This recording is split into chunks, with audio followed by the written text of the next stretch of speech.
నమస్తే. ఇన్నాళ్ళు నన్ను సపోర్ట్ చేస్తూ, ఎంకరేజ్ చేస్తూ మీ ప్రేమని నాకు అందిస్తున్న ప్రతి ఒక్కరికి కృతజ్ఞతలు. అలాగే ఈ వీడియో కూడా ఖచ్చితంగా మీకు ఉపయోగపడుతుంది. లైక్, షేర్ అండ్ సబ్స్క్రైబ్ చేసి మీ సపోర్ట్‌ని నాకు అందించండి. అలాగే ఈ వీడియో పట్ల మీకున్న అభిప్రాయాన్ని కామెంట్ సెక్షన్‌లో కామెంట్ చేసి తెలియజేయండి. ఇప్పుడు వీడియోని చూద్దాం. నమస్తే, వెల్కమ్ టు అవర్ ఛానల్. నేను పద్మిని. ప్రస్తుతంతో పాటు ప్రముఖ ఆధ్యాత్మికవేత్త, దత్త ఉపాసకురాలు, శ్రీపాద శ్రీవల్లభ దత్తపీఠం వ్యవస్థాపకురాలు శ్రీమతి లతా దత్త గారు మనతో పాటు ఉన్నారు. మాట్లాడదాం. అక్క నమస్తే అక్క. నమస్తే, జయ గురుదత్తారా. శ్రీ గురుదత్త అక్క. అక్క ముందుగా మీకు శ్రీకృష్ణ జన్మాష్టమి శుభాకాంక్షలు అక్క. నీకు మన రెడ్ టీవీ ప్రేక్షకులందరికీ కూడా శ్రీకృష్ణ జన్మాష్టమి శుభాకాంక్ష. Thank you so very much అక్క.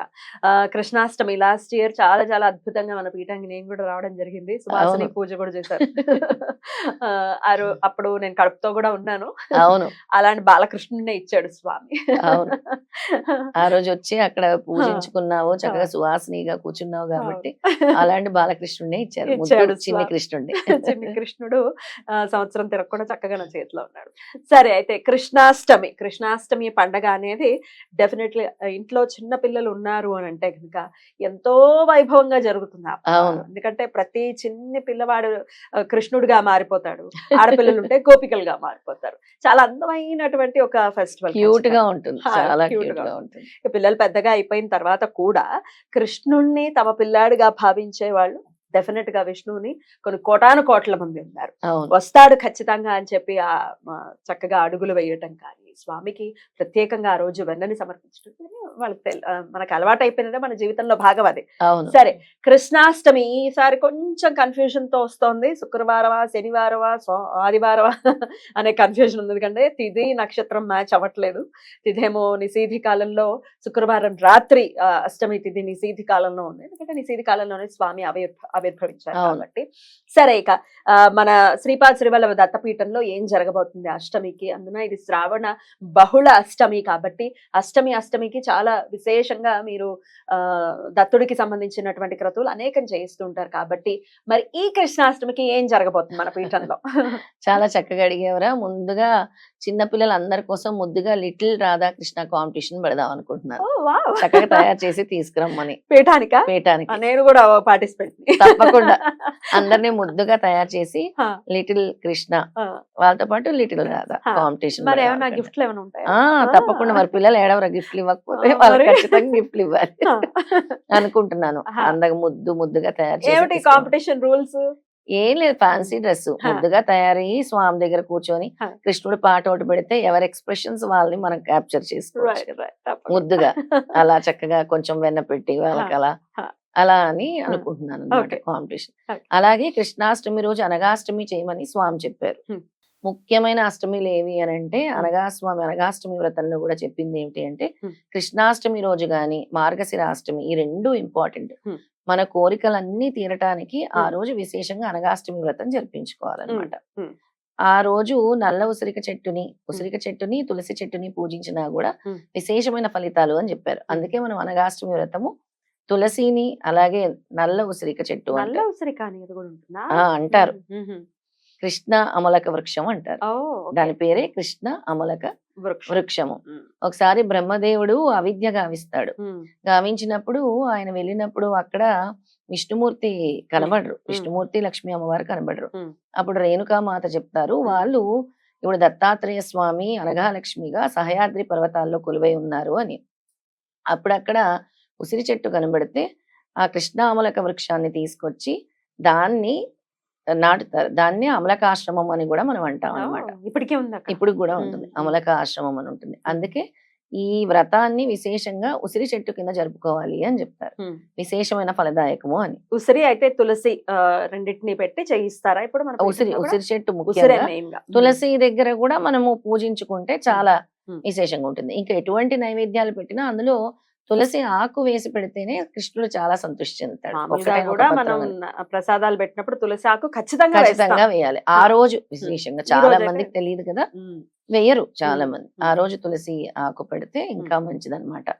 స్వామి తొందరగా సంతృష్టి చెందుతారు. అలాగే అనగాష్టమి వ్రతం చేసుకోవటం వల్ల పెళ్లి కాని కన్యల కోసం, పెళ్లి కాని అబ్బాయిల కోసము, అలాగే ఉద్యోగ బాధల కోసము, అలాగే భార్యాభర్తలు అన్యోన్యత కోసము, ఎటువంటి సమస్య అయినా కూడా అనగాష్టమి వ్రతం వల్లే తీరుతుంది. అలాంటి ఫలితాలు కూడా ఎన్నో వచ్చాయి. మన పీఠానికి వచ్చి అనగాష్టమి వ్రతం చేసుకుని పెళ్లి కాని వాళ్ళకి పెళ్లిళ్ళు జరుగుతున్నాయి. అలాగే ఉద్యోగాలు కూడా. అంటే ఈ ఒక్కసారి కాదు, నేను దానికి ఇన్నిసార్లు అని చెప్తాను. ఒక్కొక్కరి ప్రాబ్లం ని అనుసరించి దాని ప్రకారం మనం చెప్తూ ఉంటాం. ఇన్ని నెలలు చేసుకోవాలి, ఇన్ని అష్టములకు చేసుకోవాలని కూడా చెప్తూ ఉంటాం. అలాగే దాంతో పాటు సువాసిని పూజ కూడా జరుగుతుంది ఆ రోజు. మళ్ళీనా? మళ్ళీ సువాసిని పూజ. అనగాష్టమితో నేను కంపల్సరీ మహాకాళి, మహాలక్ష్మి, మహాసరస్వతిని సువాసిని పూజలు ఖడ్గమాలతో చేయటం జరుగుతుంది. చూసావు కదా? అలా ఆ రోజు సువాసిని పూజ కూడా జరుగుతుంది. ఎందుకు అసలు ఈ సువాసిని పూజ చేస్తారు? సువాసిని పూజ చేయటం వల్ల సౌభాగ్యం కలుగుతుంది.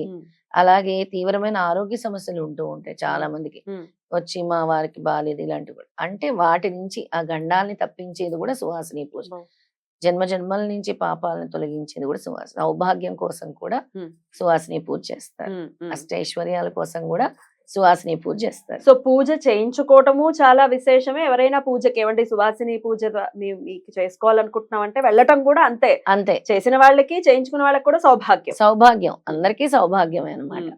అందుకే అంటాం కదా, వాయనం ఇచ్చినప్పుడు మనం అంటాం ఏ అమ్మవారు వచ్చారని కూడా అడుగుతాం. ఇంకా శ్రీకృష్ణుడికి ముఖ్యంగా పద్మిని ఆ రోజు ఫ్లూట్ సమర్పిస్తే ఏదైనా గుళ్ళల్లోనా ఎక్కడ కృష్ణుడు ఉంటే అక్కడ, ముఖ్యంగా రాధాకృష్ణుల ఫోటో గాని స్టాచ్యూ గాని ఆ రోజు తెచ్చి పెట్టుకుంటే పీస్, హార్మోనీ, లవ్, అంటే గొడవలు జరుగుతూ ఉంటాయి కదా, ఆ ఇంటి వాతావరణం అంతా మారిపోతుంది అనమాట. ప్రేమ ఆప్యాయతలు పెరుగుతాయి. రాధాకృష్ణుల్ని పెట్టుకోవచ్చు. చాలా మందికి సందేహం కూడా ఉంది, రాధాకృష్ణుల ఫోటో పెట్టుకోవచ్చా, విగ్రహాలు పెట్టుకోవచ్చా? ఖచ్చితంగా పెట్టుకోవచ్చు. మీ ఇంట్లో ప్రాస్పరిటీ కోసం, ప్రేమానురాగాల కోసము, అలాగే ఐశ్వర్యం కోసం కూడా.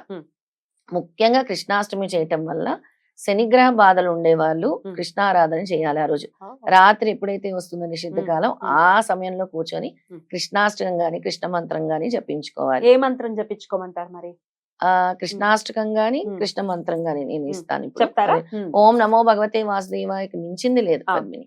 చాలా సులభంగా, అంటే ఓం నమో భగవతే వాసుదేవాయ చదువుకోవచ్చు. నిషేధి కాలంలో అంటే శుక్రవారం రాత్రి సుమారుగా 11:48 తర్వాత నుంచి అష్టమి తిథి ప్రారంభమవుతోంది కాబట్టి, ఆయన కూడా 12 గంటల తర్వాతే ఆవిర్భవించారు కాబట్టి ఆ టైంలోనే జపించుకోవాలి. పూజలు చేసినా చేయకపోయినా ఆ మంత్రం అయితే చక్కగా మంత్రం జపించుకొని చిన్న ఆవునేతో దీపం పెట్టుకొని మంత్రం జపిస్తే చాలు.